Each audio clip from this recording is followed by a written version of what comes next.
በ2019 በቱርክ ሊግ በፌነርባቼ እና በቡርሳስፖር መካከል በነበረው የእግር ኳስ ጨዋታ ላይ አንድ እንግዳና አነጋጋሪ ትዕይንት በቀጥታ ስርጭት ላይ ታየ።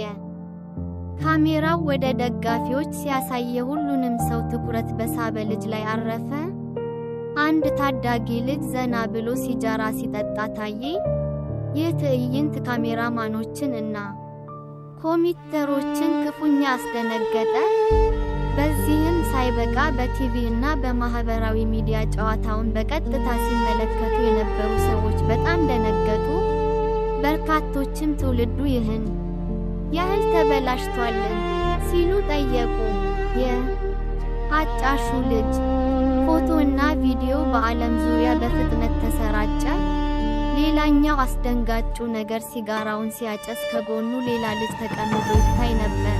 ይህም ክስተቱ የበለጠ የህዝብ ቁጣን አንቀሰቀሰ።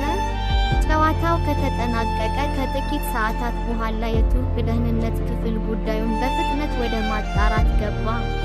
ጉዳዩም ለህዝቡ ይፋ ሆነ። ዓለምን ያስደነገጠው ሕፃን በእርግጥም የ36 ዓመት ጎልማሳ ሰው ነበር።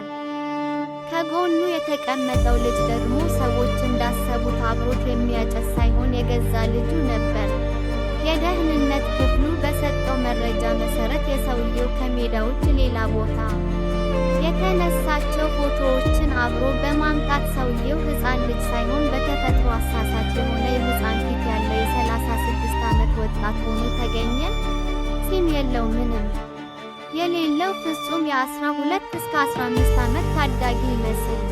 ይህ የህዝብ ቁጣ የቀሰቀሰ ክስተት ወደ አስቂኝ ገጠመኝ የተቀየረ ሲሆን ህዝብ በተሰበሰበበት ቦታ እና ህፃናት ልጆች ባሉበት ቦታ ማጨሱ ግን ሌላ ጥያቄን ያጫረ እና ክልከላ እንዲደረግ ጥያቄ እንዲቀርብ ሆኗል።